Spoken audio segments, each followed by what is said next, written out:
Oke, kita mulai kuliah kita sore hari ini ya. Sebelumnya, selamat sore semuanya. Assalamualaikum warahmatullahi wabarakatuh. Waalaikumsalam warahmatullahi wabarakatuh. Oke, sebelum kita mulai, kita berdoa dulu menurut agama dan kepercayaan kita masing-masing. Berdoa, mulai.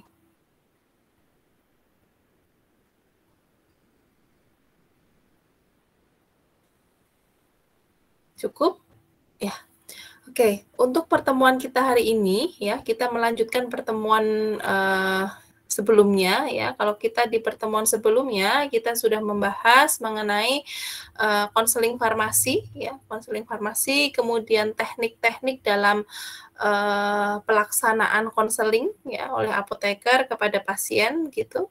Nah, untuk pertemuan kita hari ini adalah prakteknya ya, prakteknya bagaimana kita nanti bertindak sebagai apoteker memberikan pelayanan konseling kepada pasien gitu. Nah, sebelumnya minggu lalu sudah saya kasih tugas ya untuk pembuatan makalah serta video untuk pelaksanaan konseling ya. Apa sudah dibuat semua? Sudah ya? Sudah disiapkan semuanya, dan hari ini kita akan presentasikan gitu ya. Kemudian kita bahas ya, nanti dimohon keaktifan dari semuanya untuk memberikan masukan, pertanyaan kepada kelompok yang sudah presentasi ya, bagaimana pelaksanaan dari konseling tersebut ya. Apakah tahapan-tahapan dari konseling itu sudah dilakukan dengan benar atau belum? Ya. Sebelumnya saya ulang sedikit ya, supaya nanti kalian bisa memberikan masukan atau komentar ya untuk kelompok yang sedang presentasi atau untuk introspeksi ya, bagaimana sih pelaksanaan konseling yang sudah kita lakukan itu apakah sudah sesuai atau belum gitu. Udah kelihatan yang saya share? Oke, sudah ya. Terlihat, Bu. Oke, sudah ya. Ini tahapan konseling farmasi ya. Harapannya nanti di dalam kalian melakukan konseling itu, tahap-tahapnya itu harus urut dan semuanya dilakukan gitu ya. Ini materinya sudah saya share ya di YouTube. Nanti bisa kalian cek ulang ya. Apakah sudah kalau ada yang lupa gitu ya, bisa dilihat lagi gitu. Nah, ini langsung aja ya, kalau ini untuk metode konseling tahapan ini saya rasa sudah ya. Nah, mulai dari sini aja. Sebentar.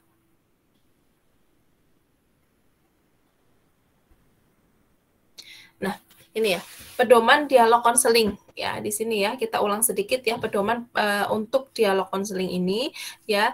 Yang pertama adalah di pembukaan ya, di pembukaan ya, nanti kita harus menyiapkan, mengkondisikan lingkungan kita untuk lebih privacy ya, untuk bisa menjaga privasi dari pasien. Caranya bagaimana? Caranya ya kita ajak pasien untuk ke ruang konseling ya, di ruangan yang tidak ada orang lain di situ gitu ya, sehingga pasien merasa lebih nyaman untuk berkomunikasi dengan kita gitu ya. Kemudian diskusi pembuka, saling kenalan ya, untuk menambah kedekatan gitu ya. Kita kenalan dulu ya, pasiennya ini siapa, bener nggak resepnya untuk pasien tersebut gitu ya. Masih ingat ya, ini saya mereview saja. Oke, kemudian berikutnya menerangkan tujuan konselingnya. Jadi minta waktu dan menerangkan tujuan konseling itu apa. Ya, tujuan kita memberikan informasi ini kepada pasien apa. Ya. Kemudian di dalam diskusi pembuka ini kita harus menanyakan 3 prime question. Ya, masih ingat ya 3 prime question ya? Apa aja 3 prime question? Coba. 3 prime question. Mas Gabriel, Davin. Ya. Apa 3 prime question? Ya nggak boleh lupa ya ini ya. Itu 3 prime question. Apa Mas Davin? Gimana Bu tadi? Maaf Bu. 3 prime question ya, itu apa? Apa aja? 3 prime question itu seperti yang tentang apa ya? Kayak apa yang disampaikan dokter tentang obatnya, lalu sudah dijelaskan oleh dokter tentang cara pemakaiannya atau belum. Lalu apa lagi ya satunya?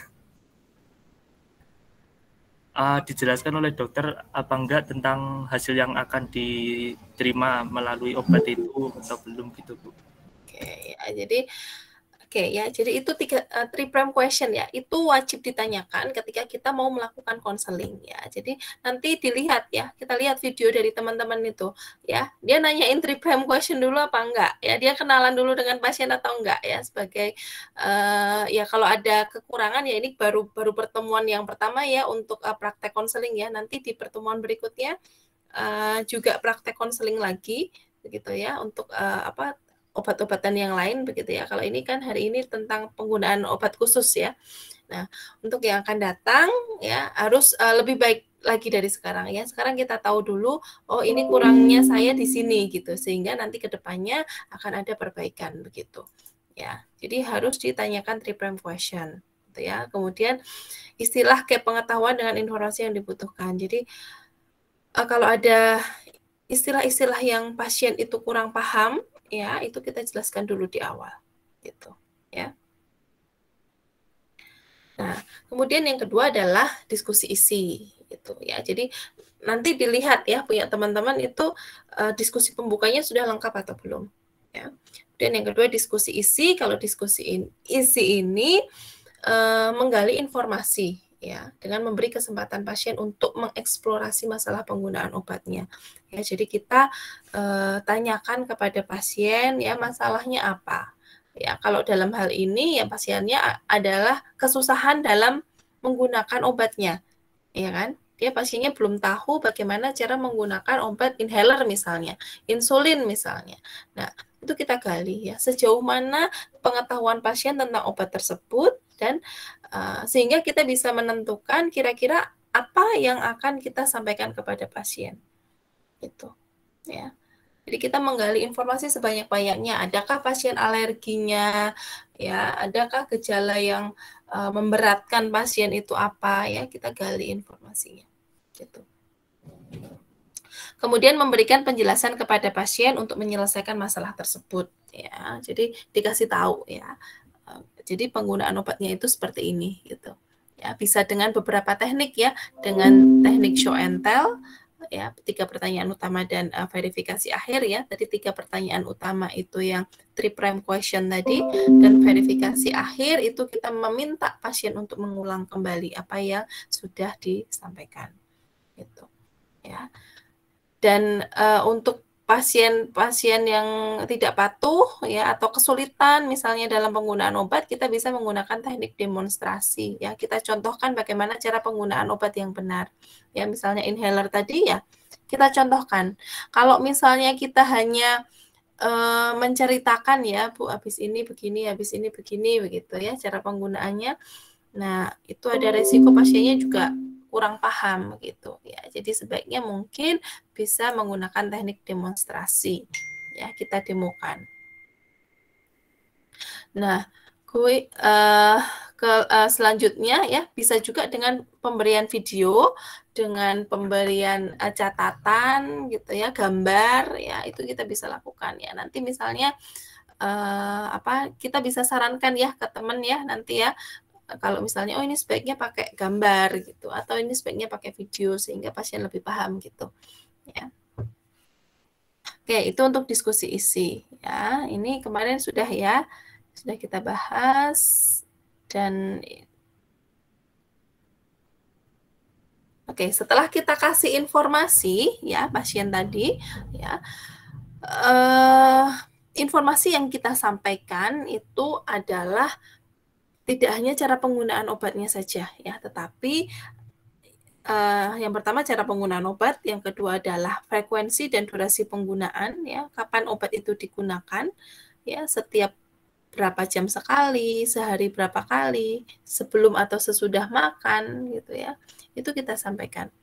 Ya, frekuensi dan durasi penggunaan, sampai kapan obat tersebut harus digunakan pasien, gitu. Ya, sampai kapan? Ya, apakah sampai gejalanya hilang saja atau harus sampai habis misalnya. Tuh. Ya, nanti kalau habis gimana? Ya, itu juga disampaikan. Ya. Kemudian yang ketiga adalah terapi non farmakologi, ya. Hal-hal yang harus dihindari atau yang harus dilakukan selama terapi, ya, itu harus disampaikan. Ya. Dan yang keempat adalah cara penyimpanan, ya. Cara penyimpanan yang benar untuk mencegah supaya obatnya stabil, ya, tidak rusak, ya, itu harus kita sampaikan juga. Gitu. Ya. Dan di sini juga kita kasih tahu waktu kadaluarsa obat, ya. Pada saat penyimpanan itu waktu kadaluarsa obatnya itu harus kita perlihatkan ke pasien, Bu, ini obatnya bisa digunakan sampai tanggal tahun berapa gitu, ya. Tanggal bulan tahun berapa. Kalau untuk obat yang multiple dose, ya, artinya ketika obat itu sudah dibuka, misalnya tetes mata, ya, sudah dibuka, tapi obatnya nggak habis.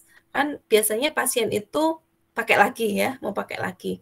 Nah, itu kita sampaikan juga BUD-nya, ya, beyond use date-nya.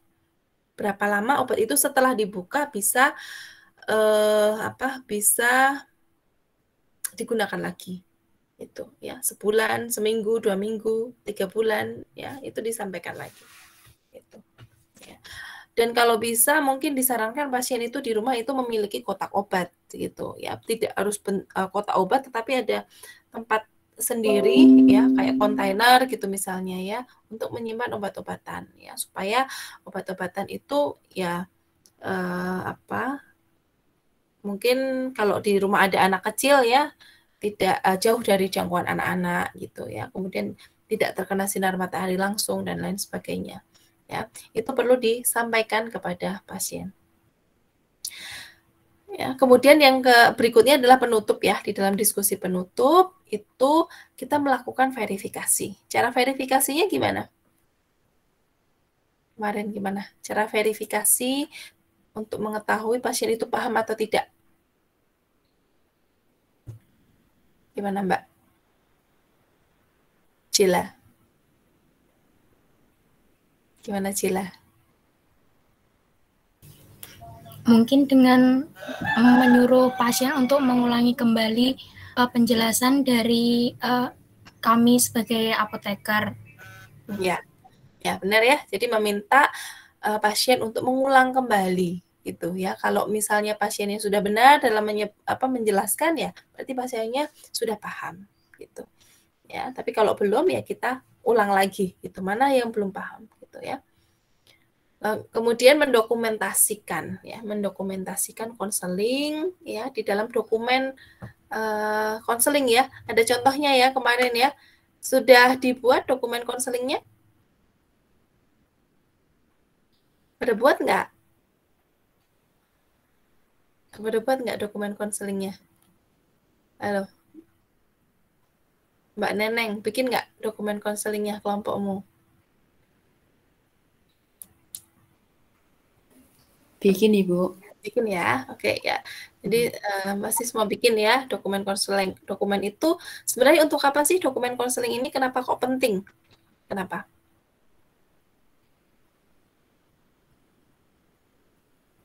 Coba Mbak Lala. Mbak Lala Agnia. Itu kenapa kok kita harus membuat dokumen? Itu sebagai bukti bahwa pasien memahami informasi yang diberikan dari pihak apotekernya. Ya, sebagai bukti, ya, benar, sebagai bukti pasien itu sudah paham, sudah mendapatkan pelayanan konseling, ya. Dan bagi kita sebagai seorang apoteker itu sifatnya adalah untuk menjaga kita gitu, ya. Kalau misalnya nanti ada masalah, ya, tentang pasien, misalnya ada medication error atau yang lain, ya, kita punya bukti bahwa kita memang sudah melakukan prosedur pelayanan konseling dengan benar begitu. Ya, jadi kita tidak bisa dituntut lagi secara hukum gitu ya sebagai legal protection. Gitu. Ya. Oke, itu penting ya. Jadi kita harus membuatnya. Nah, kemudian yang terakhir adalah diskusi follow up. Diskusi follow up ini dilakukan 2 sampai 3 hari setelah pasien melakukan terapi.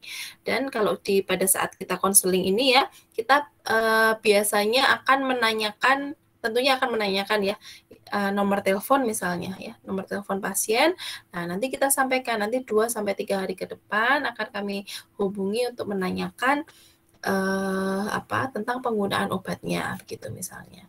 Ya, ditanyakan nanti ya, sudah pasiennya patuh nggak minum obatnya, efek sampingnya muncul atau tidak, ya, tujuan terapinya tercapai atau tidak. Nah, itu kita tanyakan pada saat diskusi follow up ini, gitu. Ya. Atau kita bisa juga memberikan kartu nama kita, ya, sebagai farmasis.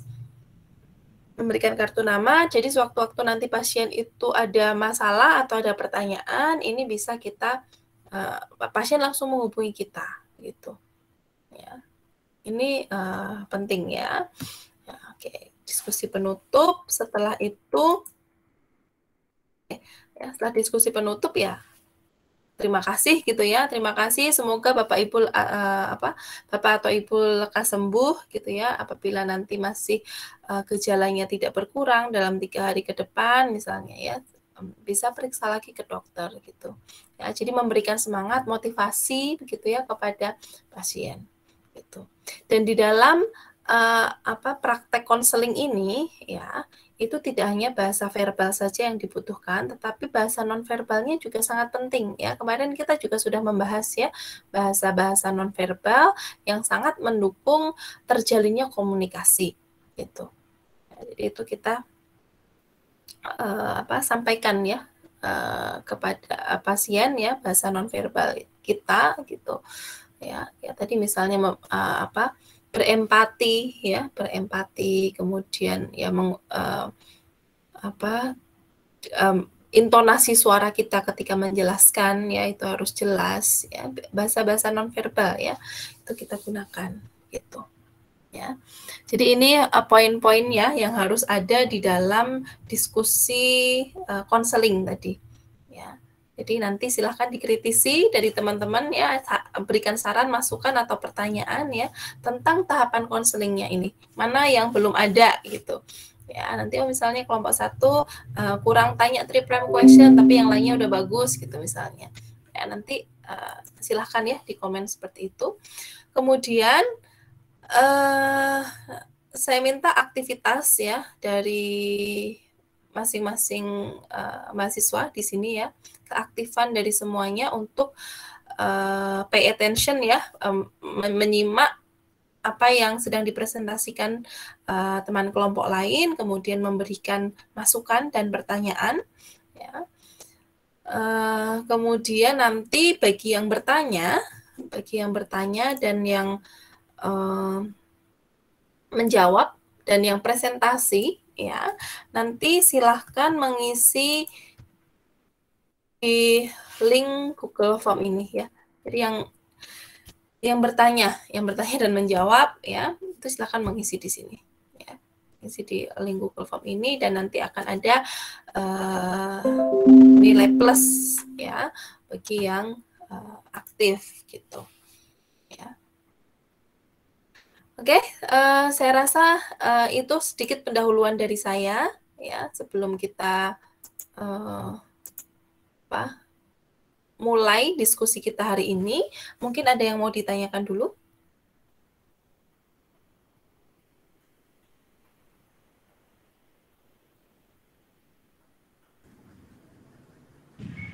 Selamat sore, Bu. Ya, silakan Mas Dufan. Saya ingin bertanya, Bu, terkait yang tadi yang sebagai barang bukti untuk bahwa pasien udah mengerti penjelasannya apoteker. Bu, saya punya pertanyaan, Bu. Misalnya pasien itu dia hanya mengiyakan saja, tapi pas sampai di rumah dia tidak dapat lagi melakukan tidak bisa mengikuti peraturan yang disarankan apoteker tadi, terus terjadi kesalahan, misalnya salah minum obatnya berlebihan atau menghasilkan dosis. dan salah dan lain-lain, apakah itu pas kejadian pasiennya itu keluarga bisa menyalahkan apoteker tersebut, Bu? Tidak, ya, karena kita sudah menjelaskan dengan baik, pasien sudah tanda tangan ya di lembar bukti konseling itu, ya, itu bisa kita jadikan bukti kalau misalnya kita sudah melakukan pelayanan dengan benar. Makanya disebut itu sebagai legal protection buat kita. Ya, jadi kita sudah melakukan pelayanan sesuai dengan prosedur, ya, kita tidak salah dalam menjelaskan, pasiennya juga sudah menandatangani ya, di situ ada pasien sudah tanda tangan di situ, jadi kita sudah tidak bisa dituntut secara hukum gitu. Baik Bu, terima kasih Bu. Oke, terima kasih pertanyaannya. Ada lagi pertanyaan sebelum dimulai?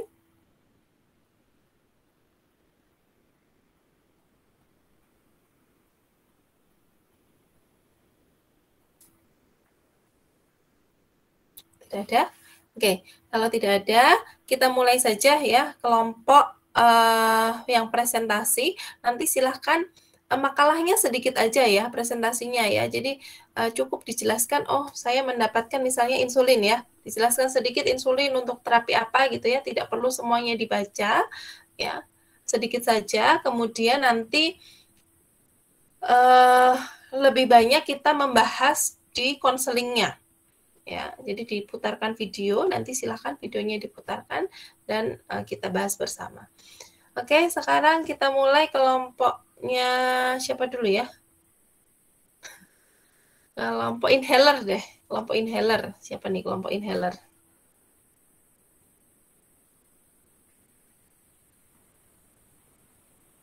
Ada kelompok inhaler siapa? Raise hand tolong. Okay. Ya Bu, kelompok 2 Bu. Ya, oke, kelompok 2 Mas Ahmad Nur. Bentar Bu. Ya, oke, silakan disiapkan ya PPT-nya, bukan PPT, nggak bikin PPT ya. Disiapkan makalahnya untuk dipresentasikan sedikit dan videonya. Yang lain tolong menyimak, dicatat ya, apabila ada pertanyaan nanti bisa kita diskusikan bersama-sama.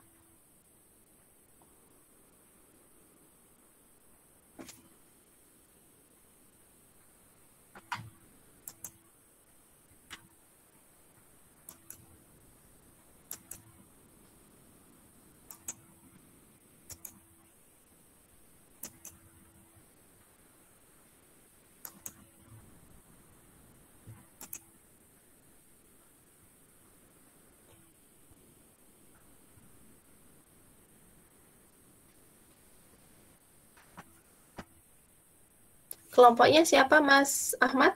Siapa saja? Kelompoknya 4 orang Bu. Iya, siapa aja?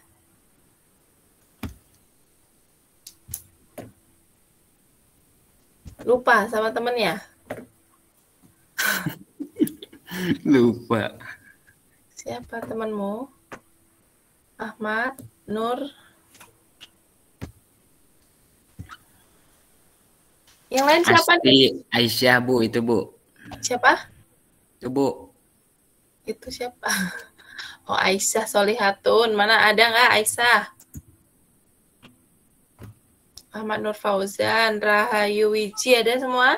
Triska? Ada Bu. Ada Mbak Rahayu. Ada Ibu. Nah, oke. Ya, silahkan dipresentasikan ya.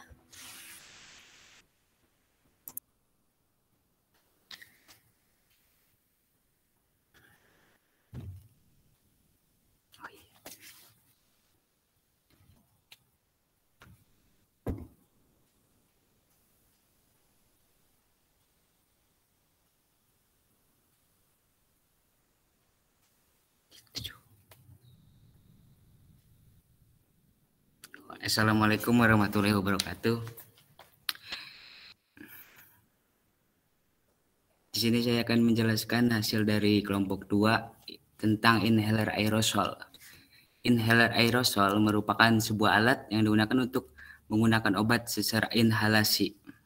Berdasarkan Farmakope Indonesia edisi 5 2014, inhalasi yaitu sediaan obat, larutan atau suspensi terdiri atas satu atau lebih bahan obat yang diberikan melalui saluran napas hidung atau mulut untuk memperoleh efek lokal atau sistemik. Pada umumnya, inhaler ditunjukkan untuk penggunaan obat asma atau chronic obstructive pulmonary disease atau COPD.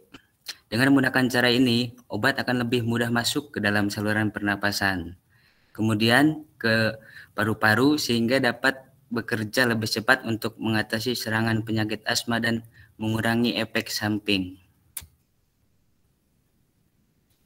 Samping yaitu dari nyeri dada, detak jantung cepat atau berdebar, sakit perut, muntah, buang air kecil yang menyakitkan, pusing, merasa gemetar atau gugup, sakit kepala, dan lain-lain. Kontraindikasinya, sediaan ini tidak boleh diberikan pada pasien yang menderita hipersensitif terhadap atropin atau derivatnya. Interaksinya, sediaan dapat meningkatkan efek samping indacaterol, turunan metilsantin, steroid atau penghambat pompa kalium, meningkatkan efek hipokalemia, pengobatan beta-adrenergic, melemahkan atau antagonis dengan sediaan inhaler aerosol. Selanjutnya akan dilanjutkan oleh teman saya.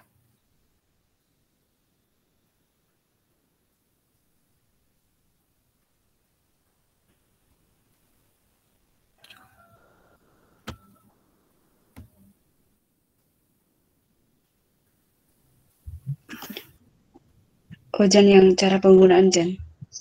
Penggunaan, ntar.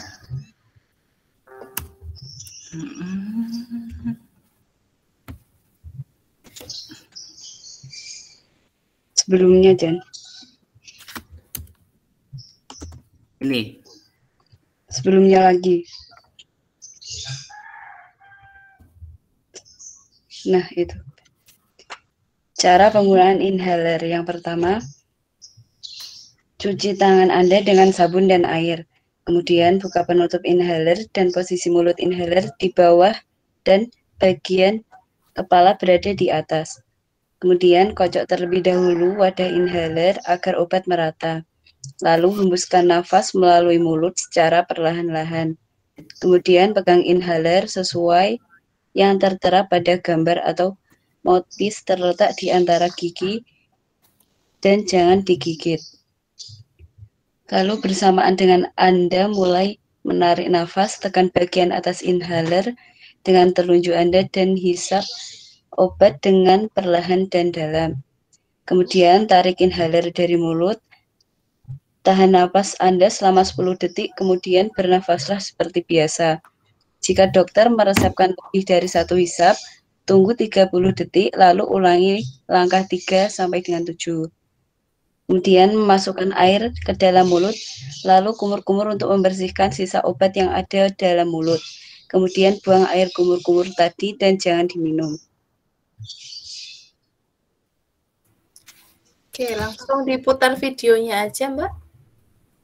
Baik, Bu.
Suaranya nggak muncul, mungkin nggak usah di-mute ya. Yang share screen jangan di-mute, suaranya nggak muncul.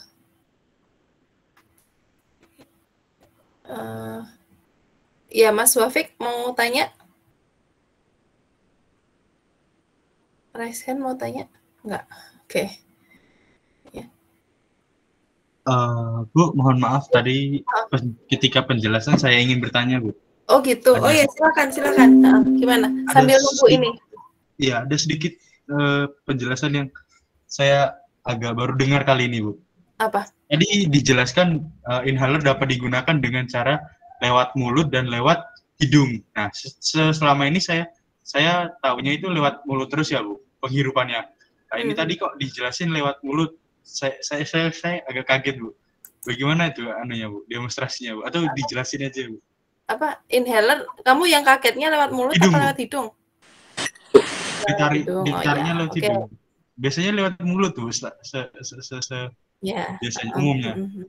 Ya, nanti kelompok ini ya yang menjawab ya. Ini baru kita lihat videonya dulu, nanti akan kita bahas ya, Mas Rafiq. Oh, baik Bu. Terima kasih, Bu.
Gimana? Sudah bisa?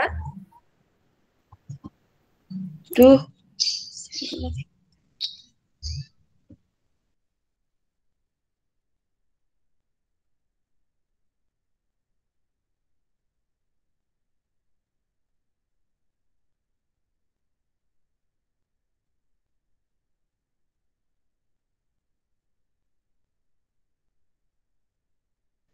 Sebentar, Bu.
Iya sih. Gimana? Mungkin teman yang lain bisa membantu. Ayo kelompok yang lain, kelompoknya.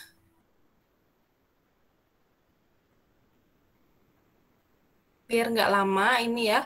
Kelompok yang lain silakan disiapkan ya video dan makalahnya ya. Nanti biar nggak lama. Oke. Silakan.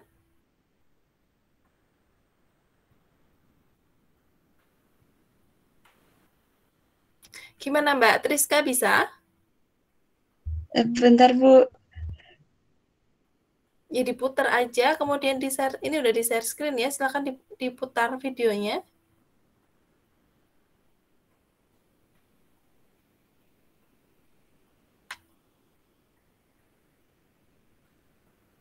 Bisa Mbak, diklik Mbak.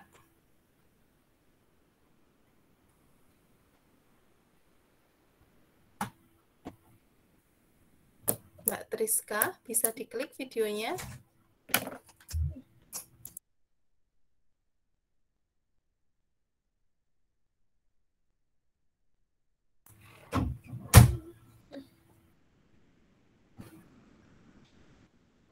Mbak Triska, bisa diklik videonya.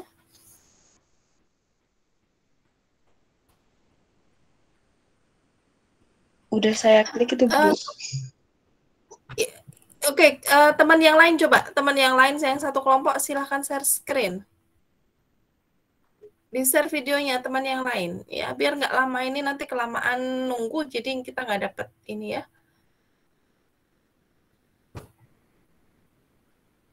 Silakan langsung. Kalau misalnya ada teman yang kesusahan, ya, jadi teman satu timnya saling membackup ya. Jadi jangan terus diem aja nungguin dia bisa gitu, ya. Oke, langsung di-share silakan.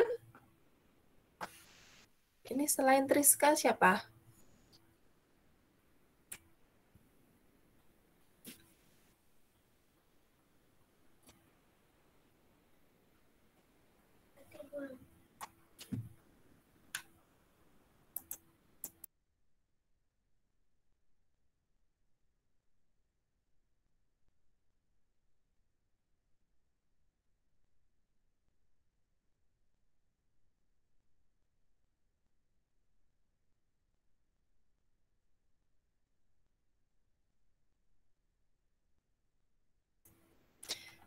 Gimana Mbak Triska, bisa atau tidak?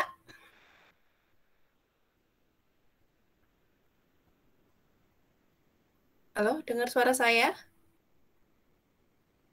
Sih tutorialnya. Dengar, Bu. Iya, bisa atau tidak?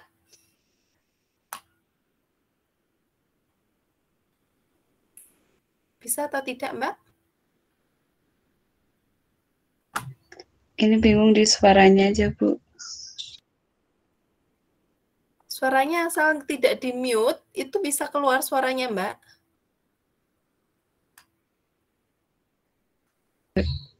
Oke, bentar, Bu, ya. Coba yang lain tolong dicoba ya. Jadi nanti tidak lama, gitu.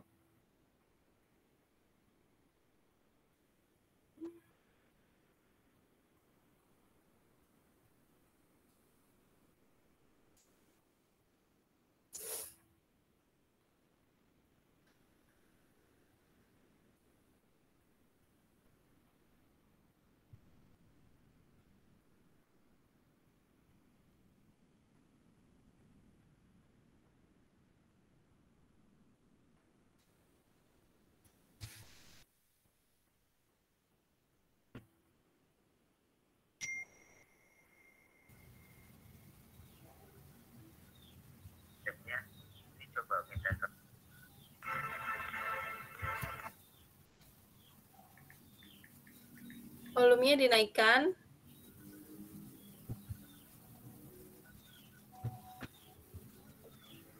Oke, sudah langsung. Silahkan yang lain tolong menyimak ya.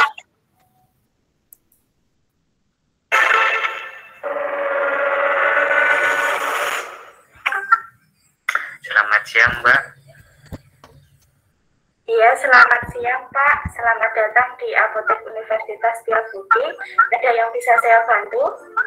Ya, Mbak. Kemarin kan saya habis dari dokter. Nah, dokter ngasih resepnya. Ini coba minta tolong dibacain obatnya apa dan cara penggunaannya bagaimana. Baik, Pak. Resepnya saya terima ya. Saya konfirmasi terlebih dahulu. Ini resep dari Dokter Eka tanggal hari ini ya Bapak, tanggal 14 bulan November 2021 untuk Bapak Fauzan dengan umur 20 tahun dengan Bapak sendiri? Iya, benar. Iya, Bapak baik. Apakah sebelumnya sudah pernah menerima obat asma? Belum. Untuk obat Ventolin inhaler ini juga belum pernah? Belum pernah. Kalau dari dokter sendiri, apakah kemarin sudah menjelaskan bagaimana cara penggunaan obat inhaler Ventolin ini? Ya, kalau itu cara penggunaannya belum dikasih tahu sama dokternya. Oh, begitu. Baik, saya jelaskan ya Bapak. Ya. Ventolin inhaler ini bentuknya seperti huruf L dan termasuk sediaan khusus begitu ya. Pertama-tama sebelum menggunakan obat ini kita terlebih dahulu mencuci tangan, kemudian kita mulai dengan membuka penutupnya sampai terlihat mudpisnya, kemudian dikocok.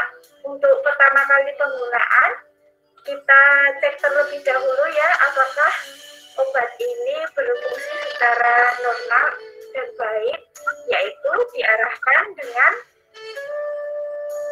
obatnya ke udara, kemudian bagian atasnya ditekan sampai berbunyi. Apabila berbunyi berarti obat inhaler ini berfungsi secara normal, begitu ya Pak? Kemudian setelah kita cek obatnya berfungsi secara normal, nanti Bapak bisa terlebih dahulu menghembuskan nafas sedalam-dalamnya, kemudian bagian mudpisnya bisa dimasukkan ke sela-sela gigi ya Bapak, tetapi tidak boleh digigit begitu. Kemudian giginya ditatupkan, nanti langsung ada koordinasi gerak. Apabila sudah ditekan maka harus segera mungkin dihirup ya Bapak, setelah mungkin. Kemudian setelah ditekan obat dapat dilepaskan. Setelah obatnya dilepaskan, maka ditahan selama kurang lebih 5-10 detik begitu Bapak. Setelah selesai menggunakan obat ini, kumur-kumur dengan menggunakan air panas. Kemudian bagian mudpisnya bisa dielap menggunakan tisu kering ya Bapak. Kemudian ditutup kembali. Ya begitu. Dari penjelasan saya tadi, adakah yang kurang dipahami atau dimengerti Bapak, bisa ditanyakan kepada saya. Udah paham, penjelasannya udah jelas. Baik, saya rasa Bapak sudah memahami dan mengerti bagaimana cara menggunakan obat ini. Baik, saya rasa informasi yang saya berikan sudah cukup ya. Terima kasih telah mempercayakan kesehatan Bapak di apotek kami. Semoga lekas sehat kembali. Ya, terima kasih.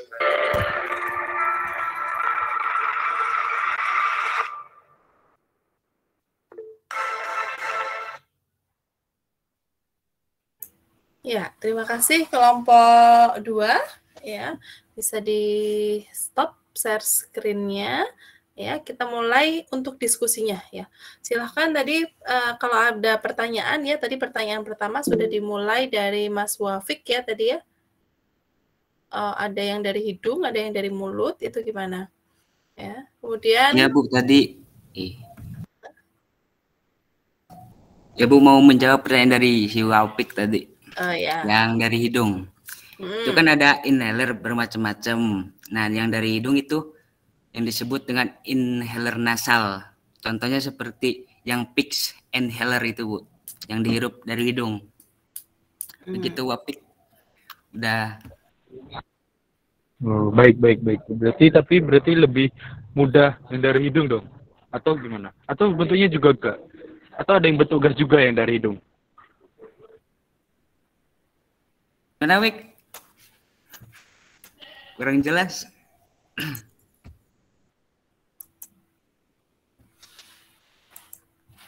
Ada nggak yang bentuknya kayak inhaler itu, yang inhaler yang tadi dicontohkan tadi ya, tapi Iya, Bu. diambilnya dari hidung gitu. Ya. Ya itu tadi yang dihirup dari hidung, yang kayak PIX itu lah, Bu. Bentuknya. PIX inhaler. Iya. Itu ya, Mas Wafik. Kalau yang Baik, Bu. kayak obat asma kayak Ventolin ya, itu memang dari mulut ya. Dari mulut untuk disemprot gitu di mulut ya. Oh, baik Bu. Terima kasih juga teman-teman jawabannya. Ya. Oke, kita lanjutkan. Inhaler pun juga ini ada macam-macam ya. Ada MDI ya, metered dose inhaler, kemudian dry powder inhaler, soft mist inhaler, nebulizer ya. Kalau nebulizer juga dari hidung dan mulut ya. Nebul pakai alat begitu ya, lewat hidung dan mulut itu juga bisa ya. Intinya dia dimasukkan ke saluran pernafasan gitu ya. Oke, pertanyaan yang kedua tadi yang raise hand Mbak Ade Pradani, silakan. Terima kasih Bu. Saya ingin bertanya, tadi ada dijelaskan setelah menggunakan inhaler itu kumur-kumur dengan air panas. Itu apa gunanya? Setelah menggunakan inhaler kita kumur-kumur dengan air panas. Terus apa yang terjadi jika kita tidak kumur-kumur dengan air hangat atau air panas? Terima kasih. Mungkin lebih tepatnya air nggak panas ya. Kalau panas air hangat sepertinya Ibu. Ya, air hangat atau air biasa juga bisa ya. Itu tujuannya apa? Harus kumur-kumur.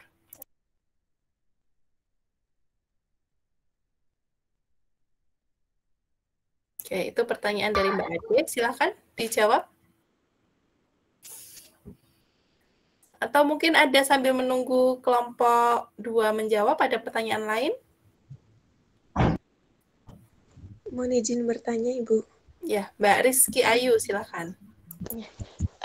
Ini tadi kan yang disampaikan, dicontohkan itu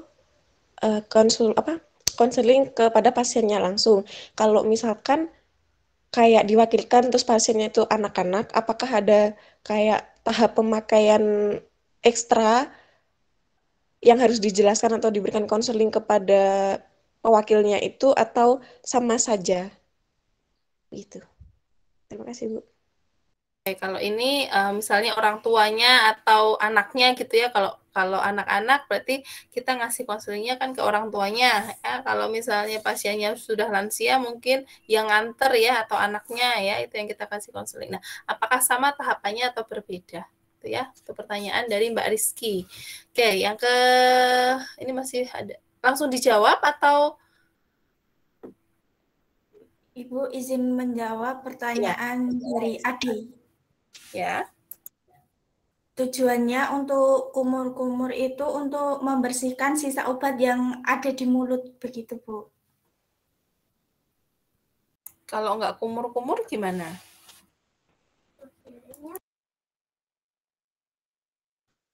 Kalau misal tidak kumur-kumur, bisa jadi nanti akan tumbuh jamur atau bakteri yang dapat menyebabkan penyakit seperti kayak sariawan begitu Bu. Ya, oke ya. Jadi terutama untuk inhaler yang isinya kortikosteroid ya, itu bisa menyebabkan jamur. Sisanya itu bisa jamur, bisa bikin sariawan di sekitar mulut gitu ya, di mulutnya. Gitu. Ya, oke. Berikutnya pertanyaannya Mbak siapa tadi? Mbak Rizky, langsung dijawab. Ada tahapan lain nggak kalau misalnya itu tidak ke pasiennya langsung?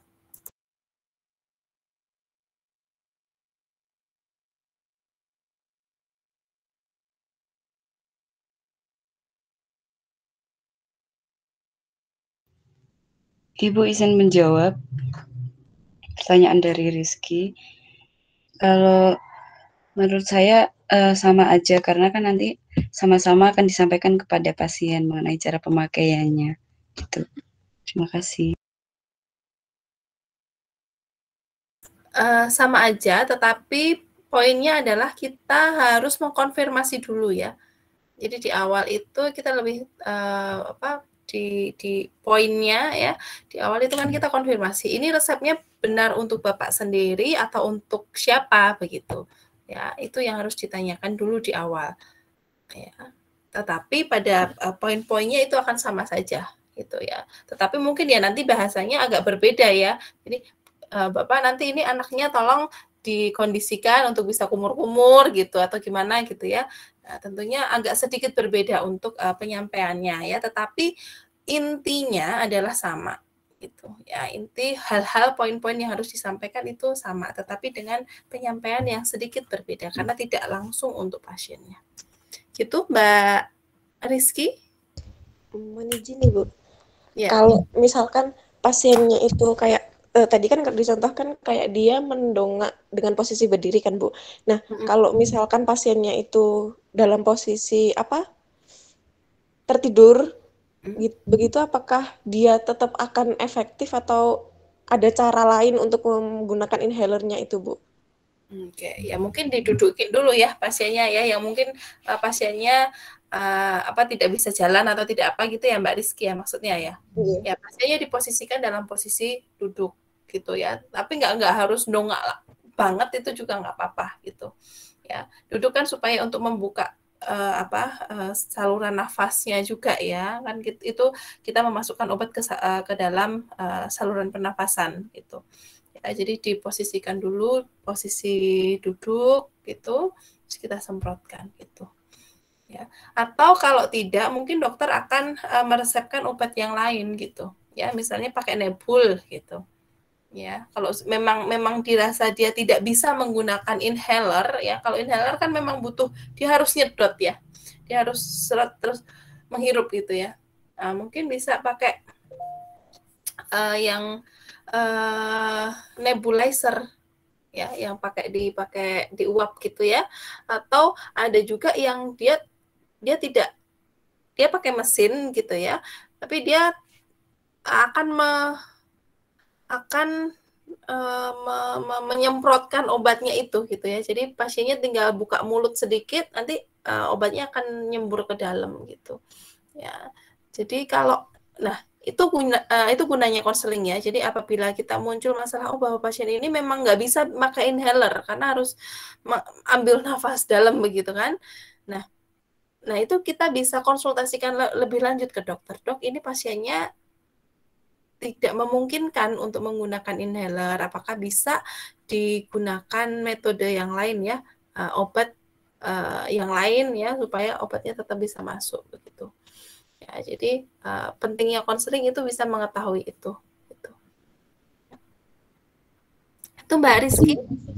Terima kasih Bu, terima kasih kelompok 2 atas jawabannya. Ya, terima kasih. Oke, lanjut. Ini ada Mas Andri dan Mbak Astri. Silahkan, siapa dulu nih? Mas Andri dulu. Ya Bu, saya mau bertanya ke kelompok 2. Tadi kan mendapat resep yaitu inhaler. Nah, ketika pasien sudah menggunakan, tetapi tiba-tiba itu misal sinusnya merasa nyeri, sakit perih begitu. Nah, itu penggunaan inhaler diberhentikan atau tetap mengikuti signa sesuai resep. Begitu. Terima kasih. Ya. Apabila muncul efek yang tidak dikehendaki, ya itu bagaimana yang dilakukan? Ya, itu satu. Terus Mbak Astri, silahkan Mbak Astri. Baik Bu, izin bertanya. Untuk penggunaan inhaler pada ibu hamil dan menyusui itu aman tidak ya? Oke. Penggunaan inhaler hamil dan menyusui. Kemudian berikutnya Mas Brandes. Oh iya Bu, saya mau nanya kalau misalnya inhaler penggunaannya untuk orang sumbing itu bagaimana Bu? Soalnya kan kalau dari tengkoraknya dia itu hidungnya tuh bengkok, terus mulutnya juga gitu kayak Bu. Nah, itu cara penggunaan untuk pasien seperti itu gimana Bu? Ya, pasien khusus lagi ya. Oke. Ya. Silahkan dijawab kelompok 2. Ayo, silahkan. Ini agak susah nih ya pertanyaan dari Mas Brandes ya. Oke, silakan dijawab. Pertanyaan Mas Andri, Mbak Astri ya tadi ya, dan Mas Brandes, silakan.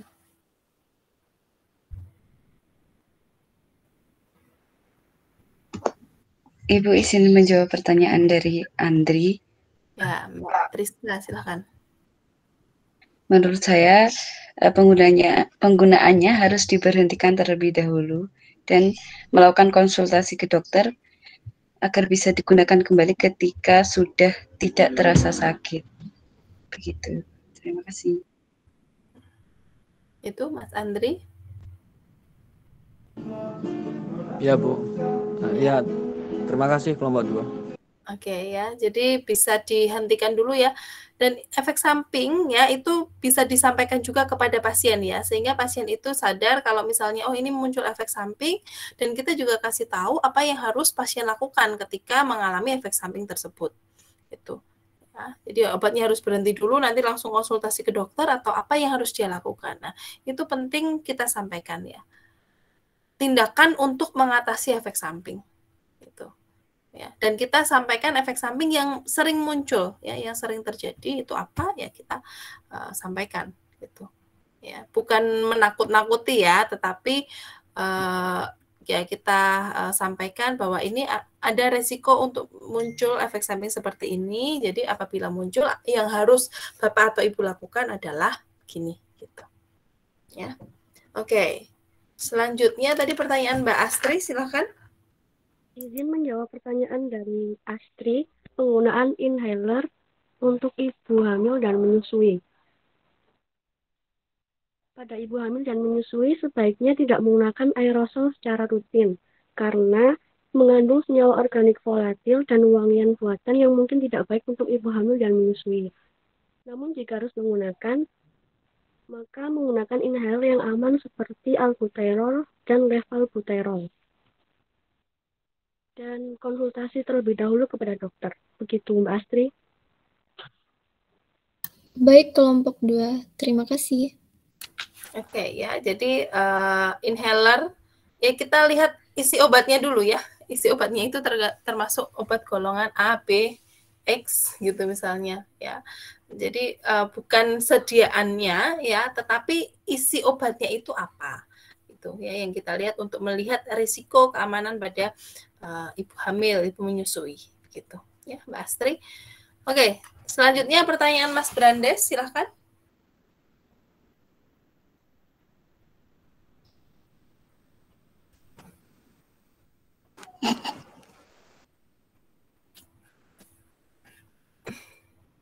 Silahkan dijawab.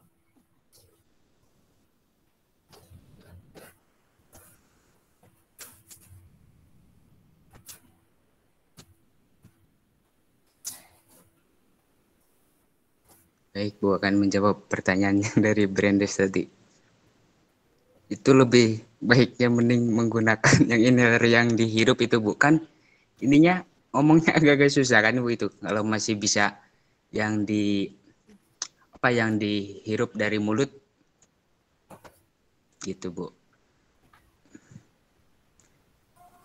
Gitu Mas Brandes. Ya, jadi kan itu lewat mulut ya. Jadi saya rasa masih bisa ya, masih bisa pakai kalau misalnya kesulitan ya, kita konsul ke dokter ya. Ini minta yang sediaan yang lain bisa apa enggak gitu. Ya, dengan nanti ada penyesuaian dosis dan lain sebagainya gitu. Ya. Itu Mas Brandes. Baik Bu, terima kasih Ojan. Oke, terima kasih. Lalu siapa lagi tadi yang bertanya? Udah ya, 3. Ada lagi? Ya, Mas Michael. Terus? Sudah?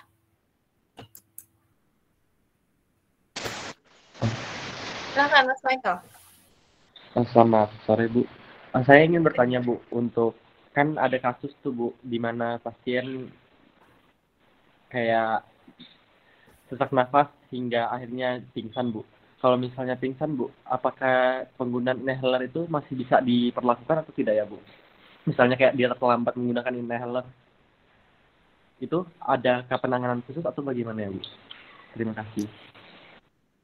Oke, lagi? Satu lagi Mbak Rafita, silakan. Satu lagi ya, terakhir ya.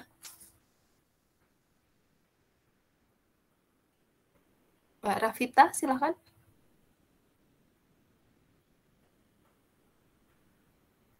Tanya nggak nih Rafita? Oke, langsung dijawab. Ya, kalau pingsan itu pakainya apa? Pingsan.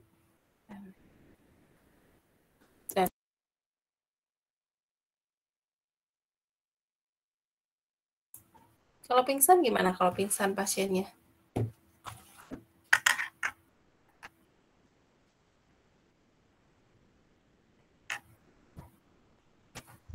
Izin menjawab, Ibu. Ya, silakan Mbak Triska.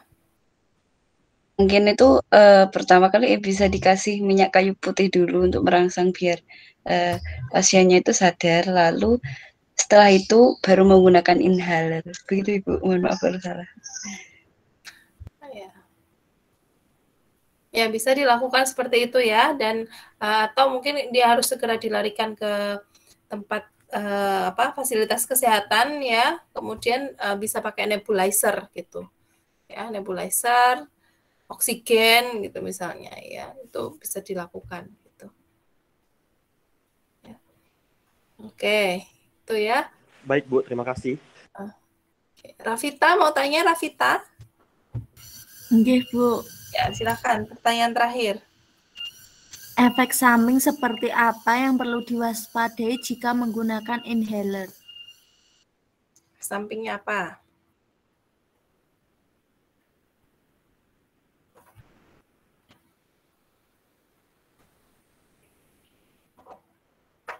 Tadi sudah disampaikan ya. Yang harus kumur-kumur tadi. Gimana Mbak Aisyah?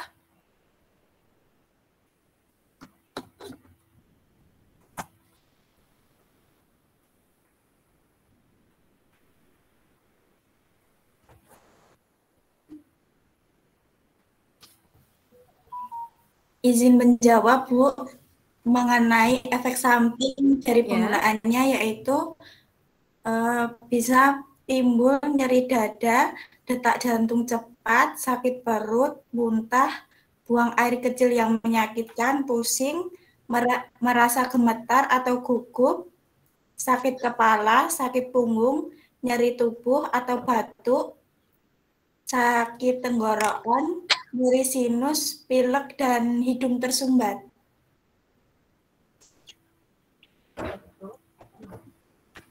Oke. Itu ya Mbak Rafita ya. Tetapi sekali lagi dilihat ya, itu obatnya apa? Karena inhaler itu kan tidak hanya satu macam ya. Inhaler itu ada yang isinya yang salbutamol gitu ya untuk melegakan jalan nafas, ada yang isinya kortikosteroid ya untuk pencegahan asma juga ada gitu ya. Jadi kita lihat dulu isi obatnya apa, dan itu yang kaitannya dengan efek samping gitu. Ya, obat tersebut menimbulkan efek samping apa gitu ya. Jadi bukan bentuk sediaannya tetapi adalah jenis obatnya. Ya. Oke, saya rasa sudah cukup ya pertanyaannya ya. Ini tadi tidak banyak yang mengkritisi masalah bagaimana penyampaian konselingnya ya. Ada nggak nih? Yang tentang penyampaian konselingnya tadi kira-kira ada yang kurang atau tidak? Ya, tadi kan saya sudah sampaikan di depan ya. Tolong dikritisi masalah pelayanan konselingnya, gitu. Ya, gimana Mas Cornel? Bu, saya ingin bertanya Bu. Tadi kan untuk yang Ibu sudah jelaskan itu untuk dokumentasinya itu gimana Bu kalau misalnya kita nggak lakukan hal itu, terus kayak hal yang tadi Mikael jelaskan kalau misalnya pasien melakukan kesalahan sendiri terus mereka tuntut kita, terus kita nggak punya istilahnya dasar hukumnya itu, apakah kita yang kena atau gimana Bu? Itu penjelasannya. Terima kasih. Ya bisa aja kita yang kena ya, karena kita tidak tertib tadi ya. Harusnya apapun yang kita lakukan, pelayanan farmasi yang kita lakukan itu harus tercatat, terdokumentasikan gitu. Ya, harus tertib gitu ya. Jadi bisa aja kita yang kena gitu ya. Tapi kan pasti ada prosedurnya ya, ada prosedur dilihat kronologis dan lain sebagainya gitu. Ya, itu bisa gitu. Ya. Tuh. Oke, Nah, ini tadi ya, yang masalah untuk tahapan pelaksanaan konseling ya. Kira-kira tadi kelompok ini kurang apa? Verifikasi. Ya, siapa yang tadi yang jawab verifikasi tadi? Lila. Lila. Ya, Michael. Ya, Bu. Verifikasinya, Bu. Belum ada. Ya, belum ada verifikasi ya. Tadi pasien itu belum diminta untuk mengulang kembali ya. Kita nggak tahu pasiennya itu sudah paham atau belum gitu. Ya. Kalau triprime question-nya udah belum? Belum, Bu. Baru 2.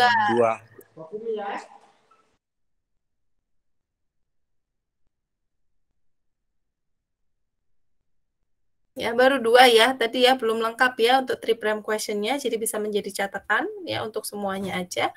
Ya, triprime question harus ditanyakan begitu. Ya, kemudian diskusi follow up-nya juga belum ada ya.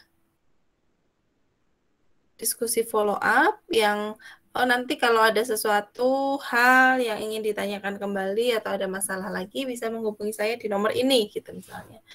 Ya. Jadi kita kasih kartu nama kita, yaitu diskusi follow up-nya. Ya. Kemudian tadi untuk yang di penjelasan di diskusi inti, tadi udah dijelaskan penyimpanannya belum ya?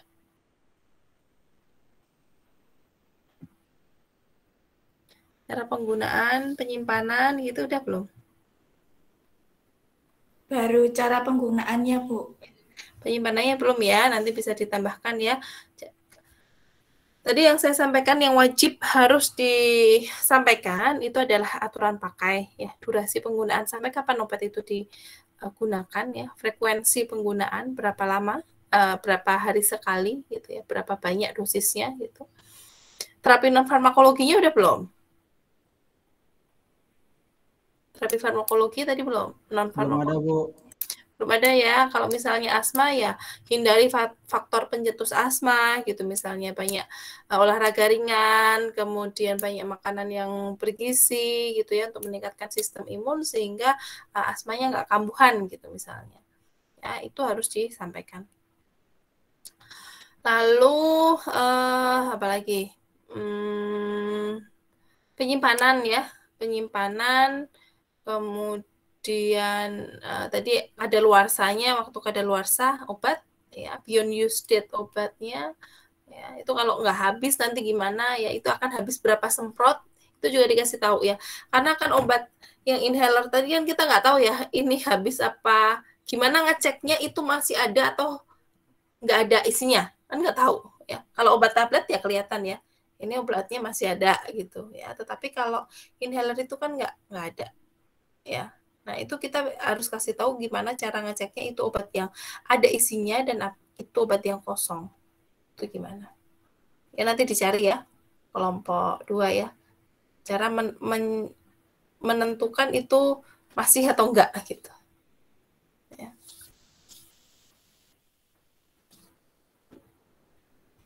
Oke, itu kemudian yang lainnya sudah ya, tadi sudah dijelaskan pakai dicontohkan ya tadi ya, demonstrasi ya. Demonstrasi apa gambar ya tadi ya? Gambar, Ibu. Pakai gambar ya, pakai gambar boleh ya.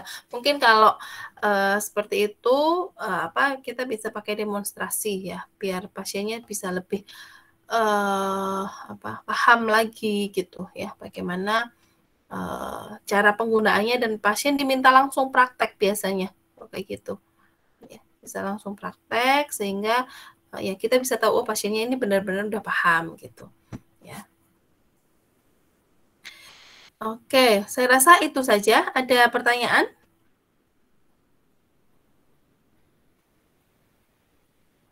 Ada pertanyaan sampai di sini tambahan? Belum ada, Bu. Oke, belum ada ya. Oke, terima kasih atas presentasi dan penjelasannya ya kepada kelompok 2 ya. Kita lanjutkan ya, satu kelompok lagi, kelompok yang salep mata deh, salep mata. Langsung videonya aja ya. Kelompok salep mata, kelompok berapa? langsung di-share videonya saja. Kelompok kami, Bu. Oh Baik, ya, Bu. oke, kelompokmu ya Mas Dufan.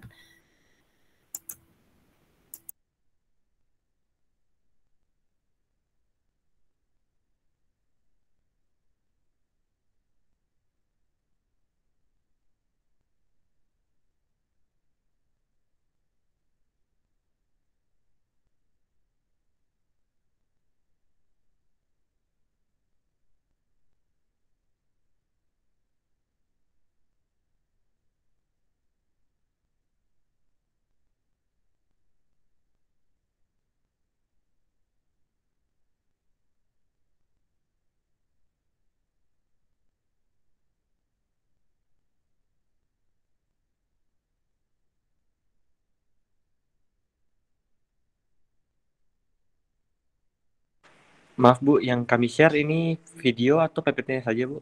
Videonya saja, video. Baik. Videonya. Baik Bu.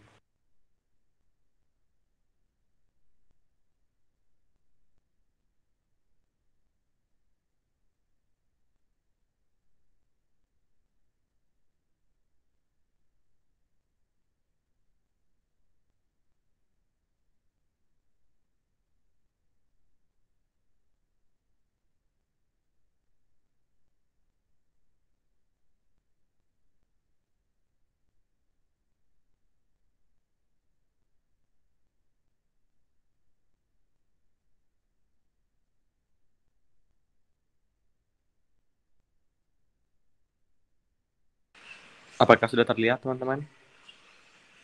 Ya, sudah. Assalamualaikum warahmatullahi wabarakatuh. Perkenalkan, nama saya Michael Dufan Diego. Saya kelompok dari Salat Mata. Ini video dari kami. Putaran.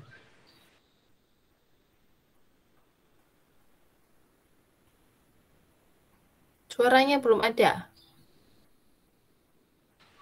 Jangan di-mute ya.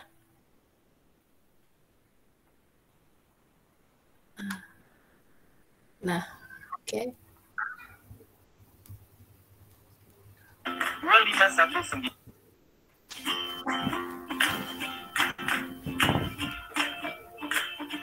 Kami dari kelompok 7 dengan anggota Eka Mardiana 251958119A, Kofifa Maharani 251958225A, Arun Hingga Cahyani 251958446A, Luis Vincentius Diviona 251958449A, Mikael Dufan Diego 251958551A.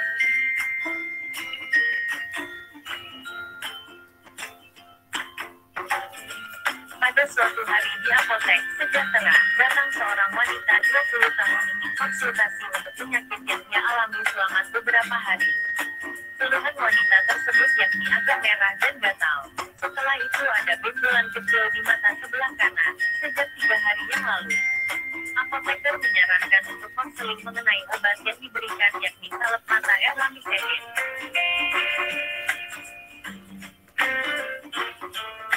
Halo, nama saya Selamat Rina dengan NIM 2019-19A. Di sini saya sebagai penanggung jawab yang apakah benar dengan Pak Kabinat Maharani? Iya benar, saya menggunakan dengan NIM 251-258-255. Bagusnya saya menggunakan ya akan bersyukur dalam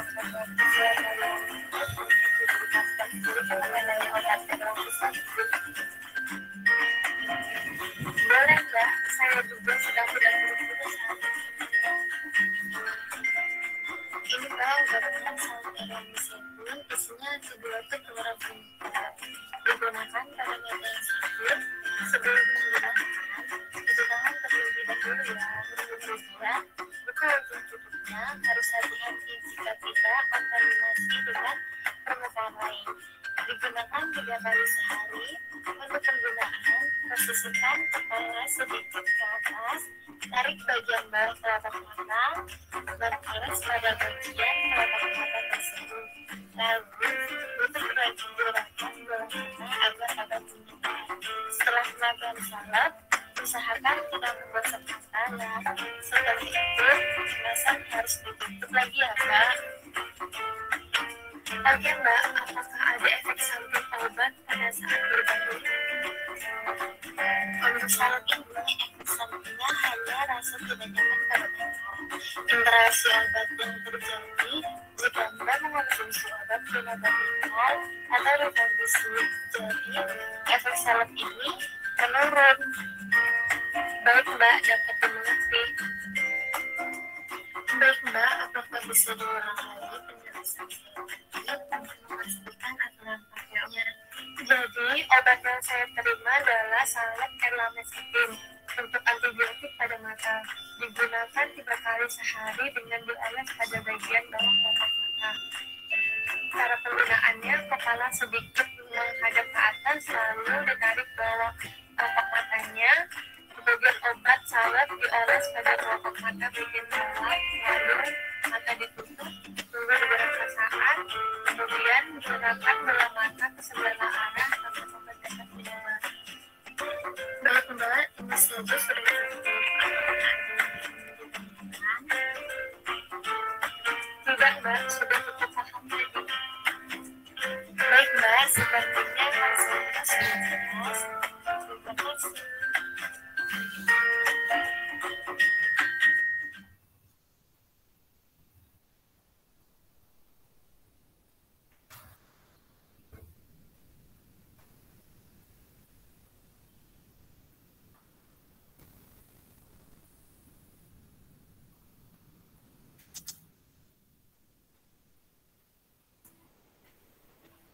Oke, sudah untuk kelompok salep mata ya.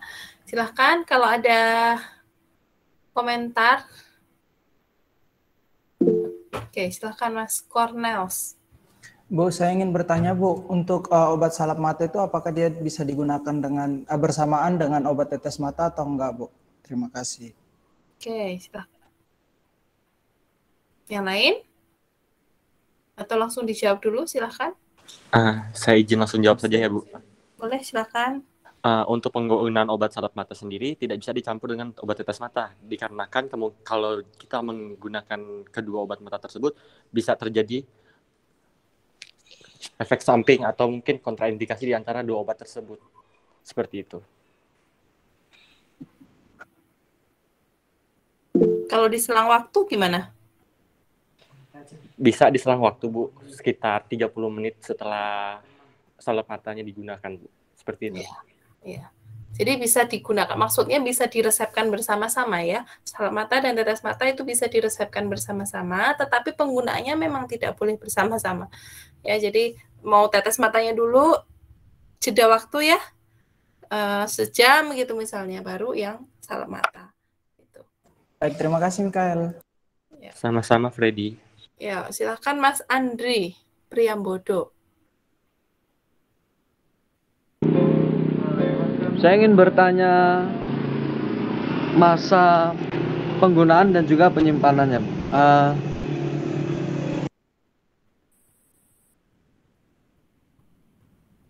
Ya, penggunaan dan penyimpanan salep mata. Begini Bu, misal ketika orang itu sudah mendapatkan resep salep mata, setelah digunakan, nah itu misalnya tadi saya belum menerima informasi konseling yang kurang begitu jelas karena ketutupan background. Nah itu kira-kira penggunaannya maksimal dapat digunakan berapa hari atau berapa bulan atau harus sesuai expired begitu Bu, setelah dibuka begitu. Terima kasih. PUD-nya ya. Ya. Setelah dibuka dia masih tahan berapa lama? Apakah sampai tanggal expired-nya atau ada masanya? Misalnya sebulan setelah dibuka itu udah nggak bisa dipakai lagi gitu misalnya. Ya. Gimana? Izin menjawab pertanyaannya Mas Andri. Untuk penggunaannya untuk penggunaannya salep mata sendiri itu setelah dibuka itu dapat bertahan selama 4 minggu dari awal pembukaan, dan penggunaannya pun juga jika sudah mendapatkan efek yang diinginkan itu dapat diberhentikan seperti itu. Jadi ketika setelah dibuka obatnya 4 minggu kemudian terus sisa banyak atau apa, mungkin bisa dibuang saja atau tidak perlu dipakai lagi karena kemungkinan itu ada terkontaminasi dari luar, bakteri dari luar karena sudah terpakai atau sudah terbuka segelnya, seperti itu. Ya, berarti kesimpulannya 4 minggu ya, Mikael ya? Sebulan. Oh ya, Gimana Mas Andri? kesimpulannya 4 minggu atau sebulan gitu ya, BOD-nya? Iya, ya kesimpulannya itu penggunaannya setelah dibuka itu sebulan. Tapi ada untuk beberapa salep yang setelah dibuka seperti antibiotik dan lain-lain itu sekitar 2 minggu setelah dibuka. Seperti itu.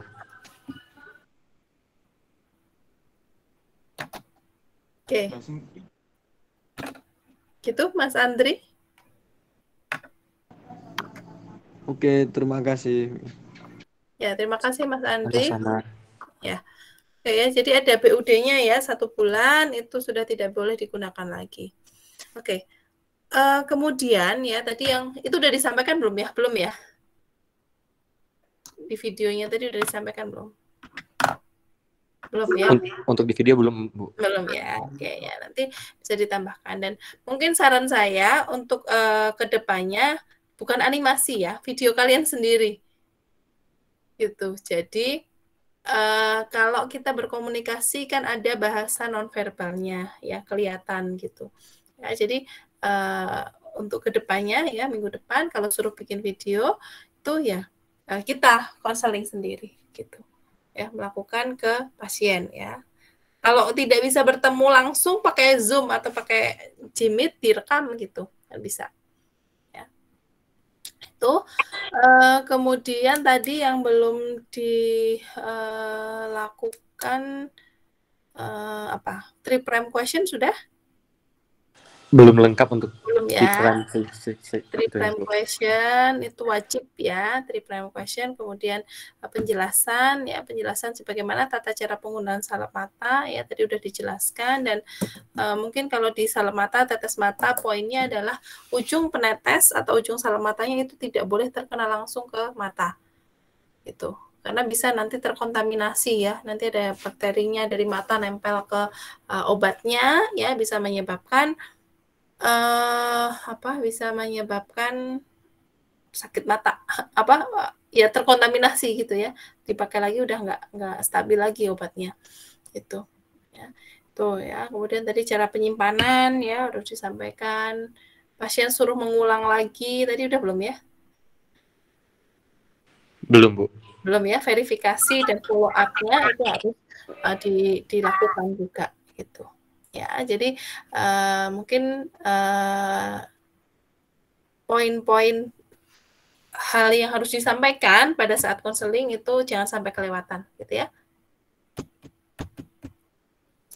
Oke, terima kasih. Ada pertanyaan lagi dari sini? Ya, Mbak Husnul Khotimah, silakan. Bu, izin bertanya, boleh tidak bayi menggunakan salep mata? Terima kasih. Boleh nggak, Mas? Atau kelompoknya Mas Michael?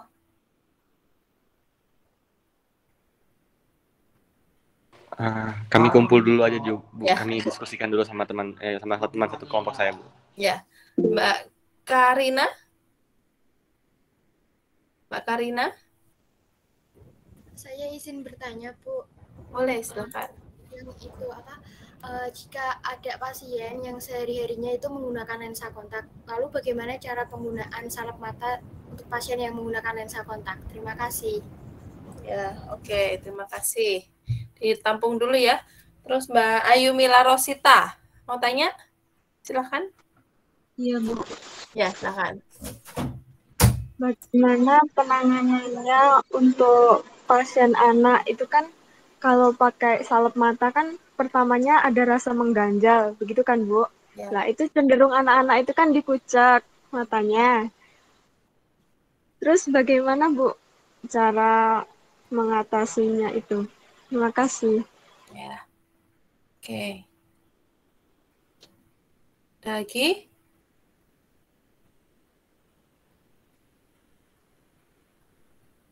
Kurnia Aprilia. Iya Bu, izin bertanya. Tadi kan di video sempat terdengar, tadi samar-samar gitu Bu, kalau salep mata ini tuh ada kontraindikasi sama salah satu antibiotik, tapi saya tadi nggak terlalu dengar. Nah, semisal pasiennya mengkonsumsi antibiotik tersebut, nah harusnya penggunaannya bagaimana ya untuk salep matanya? Terima kasih. Oke, sudah dicatat ya kelompok salep mata. Silakan langsung bisa dijawab. Boleh nggak untuk bayi, anak-anak?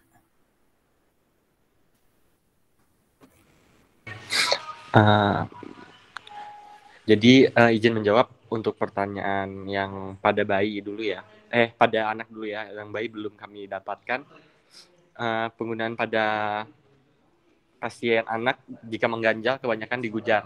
Itu bagaimana cara mengatasinya? Yang pertama, setahu saya kalau misalnya anak-anak mengganjal tuh kita kayak ajak bicara, mengalihkan perhatian supaya anak itu tidak menggunjar matanya, dan juga atau enggak kalau bisa dioleskan juga secara tipis-tipis seperti itu. Lalu untuk penanganan pada salep mata pada lensa kontak ya. Untuk penggunaan pada salep mata pada lensa kontak sendiri itu bisa digunakan, tapi lensa kontaknya itu dilepas dulu. Kemudian penggunaan salep mata baru boleh digunakan. Seperti itu. Lalu untuk pertanyaannya Mbak Kurnia ya, Mbak Kurnia bisa diulang lagi soalnya tadi agak kurang jelas. Tadi kan di video dijelaskan kalau salep matanya itu ada kontraindikasi sama salah satu antibiotik. Nah, saya tadi antibiotiknya kurang terdengar. Nah, kalau misalkan pasiennya itu harus mengkonsumsi antibiotik tersebut karena suatu penyakit, itu nanti penggunaannya bagaimana antara kedua obat tersebut? Untuk menjawab itu, pertama kalau misalnya itu biasanya diberikan jeda. Jadi saat mungkin bisa menggunakan obat salep matanya terlebih dulu 1 jam kemudian menggunakan antibiotik tersebut, atau mungkin bisa juga penggunaan antibiotik tersebut lalu menggunakan obat salep mata 1 jam kemudian. Seperti itu Mbak Kurnia. Oke Mas Mikael, terima kasih. Sama-sama. Oke, masih ada yang belum terjawab?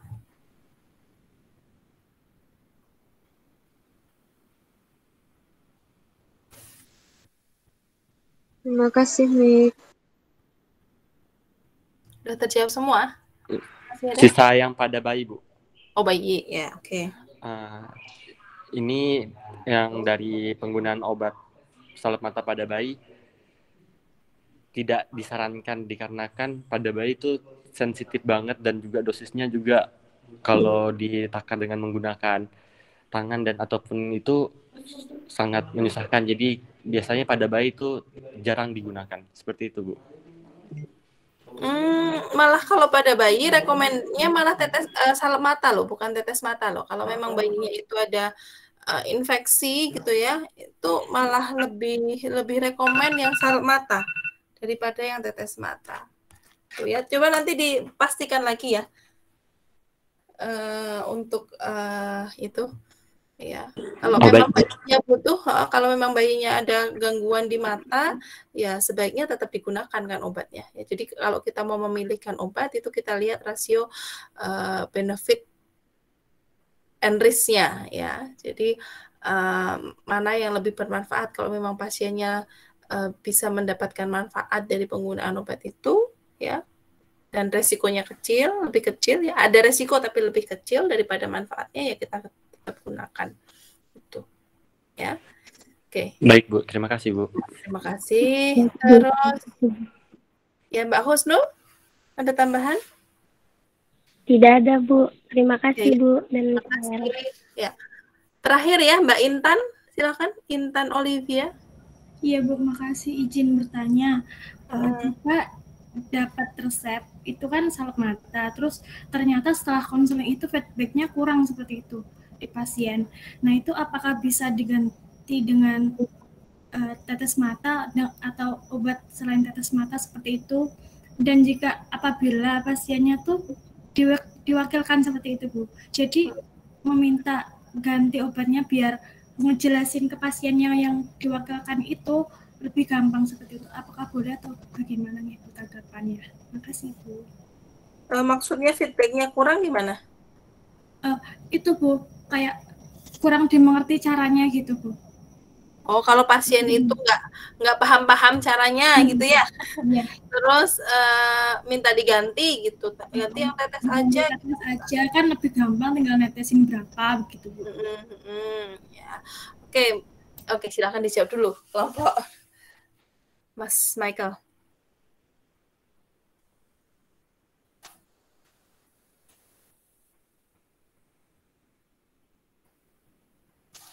Kalau minta diganti gimana?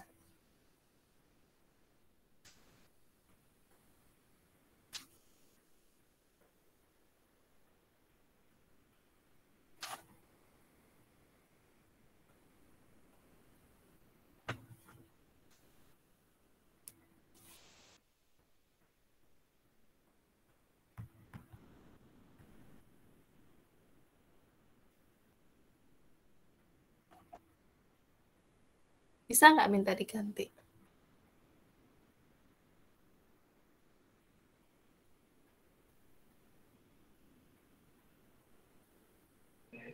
Izin menjawab. Ya, silakan Mas Michael. Untuk penggantian obat sendiri juga bisa, tapi harus dilakukan konsultasi ulang kepada dokter. Soalnya kan dari dokter kan udah memberikan resep seperti yang diberikan dokter, kita nggak bisa mengubah seenaknya, jadi harus dikonsultasikan kembali ke dokter seperti itu. Ya, jadi kita boleh mengganti ya. Kalau mengganti atau mensubstitusi obat itu boleh, tetapi harus dikonsultasikan ke dokter dulu gitu. Ya, tetapi kalau misalnya substitusi itu dari nama paten ke generik gitu ya, itu boleh tanpa sepersetujuan dokter. Jadi di peraturan disebutkan bahwa kita boleh mengganti obat dengan obat paten ke generik ya, atau generik atau dari branded A ke branded B ya, tetapi isinya sama ya, itu kita boleh mengganti obatnya dengan sepersetujuan pasien dan atau dokter. Jadi pasiennya setuju, nggak perlu konsultasi ke dokter ya, tetapi untuk hal-hal yang lain itu harus konsultasi ke dokter karena nanti menyangkut bisa masalah dosisnya, menyangkut mungkin kecepatan sampainya obat untuk menghasilkan efek begitu ya, itu harus kita konsultasikan ke dokter gitu. Itu Mbak siapa tadi yang tanya? Lupa. Ya, oke, terima kasih ya. Oke, saya rasa sekian dulu ya kuliah kita untuk sore hari ini, dan untuk materi yang lain atau video-video yang lain itu sudah saya share ya, sudah saya share di Adlink ya. Dari teman-teman bisa dilihat, kemudian nanti bisa dipahami juga masalahnya, makalahnya bisa dibaca lagi ya. Terus videonya bisa disimak, nanti bisa latihan ya. Kita latihan terus ya. Nanti kalian harus banyak-banyak latihan melakukan konseling di rumah gitu ya. Sudah ada contohnya dan kita sudah bahas juga ya tadi kurangnya di mana, sehingga untuk kedepannya itu bisa lebih baik lagi gitu ya. Dan untuk video saya yang pertemuan sebelumnya ya, 2 pertemuan sebelumnya sudah ada, masih ada ya, dan bisa dilihat ulang. Apabila nanti masih ada pertanyaan bisa ditanyakan langsung kepada saya gitu. Sekian ya untuk kuliah kita hari ini, dan untuk minggu depan akan dilanjutkan Bu Afi. Nanti silahkan tanya ke Bu Afi ya, apakah ada tugas untuk minggu depan ya, untuk bikin video atau bagaimana gitu ya. Itu bisa ditanyakan langsung ya. Dan untuk materi ujian UAS saya adalah 3 kali pertemuan saya ya. ada 2 kali yang ada video di YouTube-nya itu, dan untuk diskusi hari ini juga akan masuk ke materi ujian gitu ya. Oke, terima kasih dan mohon maaf kalau dalam saya menyampaikan ada kesalahan, kekurangan. Terima kasih atas perhatiannya ya, dan semoga kuliah kita yang sebentar ini bermanfaat ya untuk kedepannya. Tetap jaga kesehatan, kemudian tetap semangat dalam belajarnya, baca materi, baca jurnal, itu ya, silakan. Dan terima kasih. Selamat sore. Wassalamualaikum warahmatullahi wabarakatuh. Waalaikumsalam. Terima kasih, Bu. Waalaikumsalam. Terima kasih. Terima kasih, Bu. Ya, boleh keluar ya dari ini.